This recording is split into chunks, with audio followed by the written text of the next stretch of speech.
जो कि उसके पाप को ले लेता है खुद। लेकिन आप सच्चे प्रेमी हो, नाम की दीक्षा ली है, तो टेक बांधो अपने गुरु की ओर। सब झूठी टेके हैं। अंदर के रास्ते पे जब चलोगे, गुरु को रहबर को साथ लेके जाओ, नहीं भटक जाओगे, ऐसा मारे गए। बाहरी दुनिया के झाड़ जंगल और जितने ये देखते हो, इससे भी ज़्यादा, इससे भी अधिक कठिनाई परेशानी अंदर में भटकने वाली हैं। लेकिन जिसने गुरु रूपी ज्ञान ले लिया है और गुरु को साथ लेके चलता है, तो गुरु उसके लिए एक टॉर्च बेरर की तरह से, जिस प्रकार से कोई दीपक लेके आगे आगे रास्ता दिखाता हुआ चलता है, जो ही तुम अपने मन की वृत्तियों को एकाग्र करके तीसरे तिल पे जमाओगे और तुम्हारी संसार की तरफ से वासनाएं हट जाएंगी, मन में उठने वाली कामनाएं कम हो जाएंगी, दिमाग में उठने वाली तरंग विचार नहीं आएंगे। एक ही बिंदु पर जब मन कायम हो जाएगा, तो धीरे धीरे करके तुम्हारी सुध का ऊपर की तरफ चढ़ाव होगा, प्रकाश धीरे धीरे करके दिखाई देगा। वो तो जीव के कर्म देखे जाएंगे कि उसके कितने दिन में कर्म पूरे होंगे और कब उसको प्रकाश दिखाई देगा, कब शब्द सुनाई देगा और कब उसको गुरु के असल दर्शन होंगे। शब्द रूप के बाहरी रूप से तुम शब्द रूप गुरु के रूप को जानो। इसीलिए स्वामी जी महाराज ने बार बार जोर दे के कहा कि गुरु का ध्यान कर प्यारे, बिना इसके नहीं छूटना। किस चीज से छूटना? कि सारी बीमारियों से छूटना चाहते हो तो भी गुरु के रूप का ध्यान करो, बंधनों से छूटना चाहते हो तो भी गुरु के रूप का ध्यान करो। गुरु रूप क्या है? शब्द रूप है। गुरु रूप क्या है? एक तुम्हारे लिए वो ऐसी चीज है जो तुम्हारी सारी बीमारियों को हटा के तुम्हारे मन की वृत्तियों को एकाग्र करने में तुम्हारी मदद करता है। तुम्हारे लिए आदर्श है गुरु। अरे जिसका ध्यान करोगे उसके गुण, उसका रूप, और वो जैसा करता है वैसा ही तुम्हारे अंदर भी सिलसिला शुरू हो जाएगा। तो प्रेम योग एक दिन का काम नहीं है, समय लगता है, धीरे धीरे करके ये बात आएगी। लेकिन अपनी निरख परख जरूर करते रहो। ख्याल रखो कि तुम कितनी गलती करते हो, कितनी झूठ बोलते हो, कितना पाप करते हो। थोड़े दिन की बात है, तुम अपनी संभाल जब है इस प्रकार से निरख परख शुरू कर दोगे, तुम्हारा मन पाक और साफ जब हो जाएगा, तुम्हें अपने आप ग्लानि हो जाएगी। अनजाने में भी, भूलवश भी अगर तुमसे कोई गलत काम होगा, तुम अपने आप को ही सजा देना शुरू कर दोगे, तुम माफ नहीं कर पाओगे। तब समझ लेना कि अब हम आध्यात्मिकता के मार्ग पर, गुरु के बताए मार्ग पर चलने के काबिल हो चुके हैं। तो ये एक दिन का काम नहीं है। ये भी नहीं है कि आप समझो जल्दी करते हो। क्या कहा है कि तुम जल्दी क्यों पुकार करते हो कि मुझे दर्शन, के गुरु मुझे अपना रूप दिखाओ, ये भी रूप प्यारा मोको इससे वो दर्शाओ। क्या कहते हैं कि देख प्यारे मैं समझाऊं रूप हमारा न्यारा, ये तो वो तो रूप लखे नहीं कोई, जब लग दे उन्हें सहारा। जिसे सहारा लेना होता है उसकी तो निंदा चुगली करते हो, उसकी बुराइयां करते हो, उसके ऊपर संशय उठाते हो, फिर कैसे आपको सहारा दे देगा वो इसीलिए कहता है जल्दी ना कर, क्योंकि जल्दी करने में खराबी होती है। सहज पके सो मीठा हो, धीरज रखोगे, धीरे धीरे करके जब इस मार्ग पर चलोगे, तो वो कहते हैं कि मन को मारो इंद्री रोको, इंद्री के द्वार को जब रोकोगे तो वो तुम्हें रूप अपने आप दिखाई देगा। जल्दी करने की आवश्यकता नहीं है। वो मैं रूप जरूर दिखाऊंगा आपको, लेकिन आपकी जल्दी से नहीं। मैं जब आपको देखूंगा, आपको इसके काबिल पाऊंगा, तो एक पल भी नहीं लगने दूंगा। और उसके लिए तुम ये ना करो। क्यों जल्दी करते हो? जल्दी का मतलब क्या है कि वो करने के बाद तुम्हारा काम खत्म हो जाएगा। ये खत्म नहीं होता। अरे जिस प्रकार से संतों का जूझना रात दिन का मरना है, संत का जूझना रात दिन का मरना है। सती 2 पल में अपने पति के साथ जिंदा जल के राख हो जाती है, आधा घंटा में जल जाएगी, कोई बात नहीं, बर्दाश्त कर लेगी। सूरवीर जाके युद्ध के मैदान में 2-4 घंटे लड़ाई कर लेगा, युद्ध कर लेगा। लेकिन संतों का जीवन कैसा? पूरी जिंदगी उसको तो जूझना पड़ेगा, हर पल उसको लड़ाई करने पड़ेंगी, बाहर के शत्रुओं से भी, अंदर के शत्रुओं से भी, दुनियादार वालों से भी, और अपने मन में जो बसे हुए हैं उनसे भी। अज्ञान की लड़ाई है ये। लेकिन सच्ची लड़ाई अगर लड़ना चाहते हो तो गुरु से भेद लेके नाम की कमाई करो, नागा कभी ना जाने दो। नाम की दीक्षा ली है, चाहे 2 मिनट के लिए बैठो, चाहे 1 मिनट के लिए बैठो। मैं कभी पाबंदी नहीं लगाता कि 2 घंटे बैठो, 2.5 घंटे बैठो। अरे 2.5 घंटे बैठ के क्या करोगे? 2.5 घंटे बैठ के और ही ताने बाने बुनोगे। कोई अपने धंधे का ताना बाना बुनेगा, कोई लड़कों के काम करवाएगा, कोई किसी की शादी करवाएगा, कोई कुछ संभालेगा, कोई कुछ संभालेगा, कोई अमेरिका भागा फिरेगा, कोई बेटी पोतों की बाट देखेगा। ध्यान में बैठ के ऐसे करते हैं, मैं नाम भी बता दूं ऐसे लोगों के।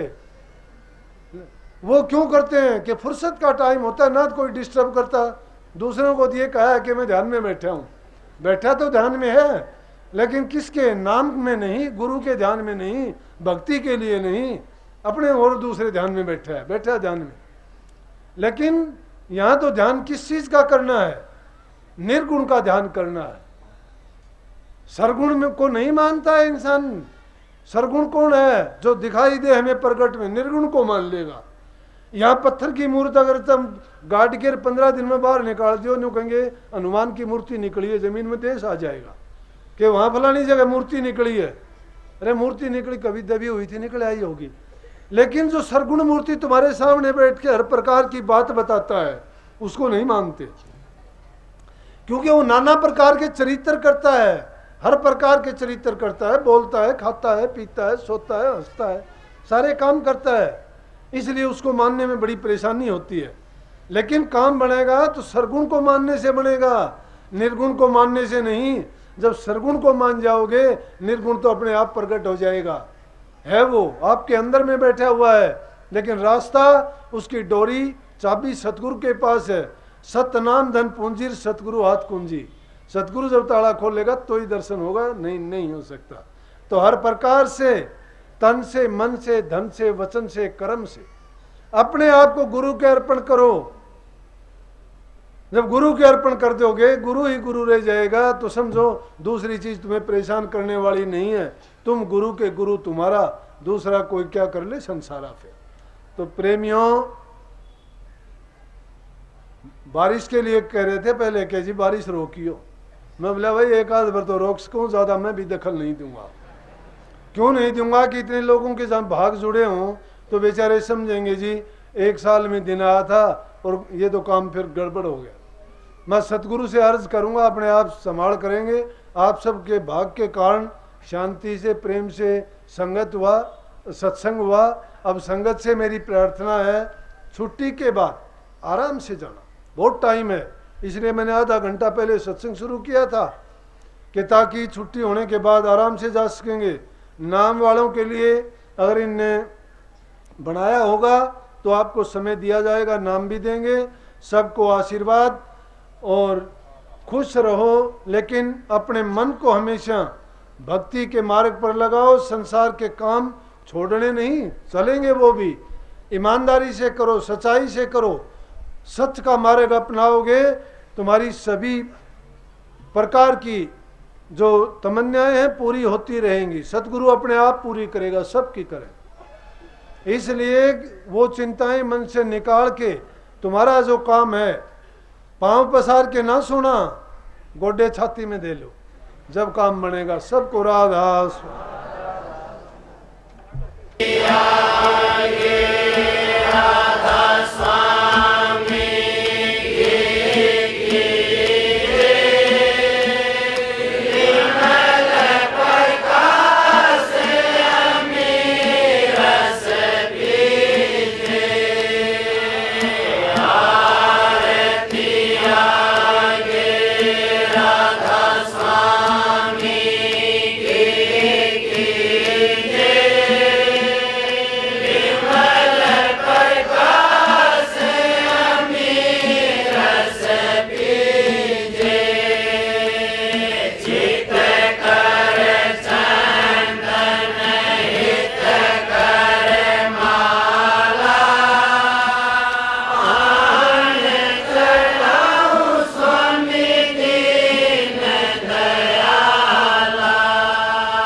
राधा स्वामी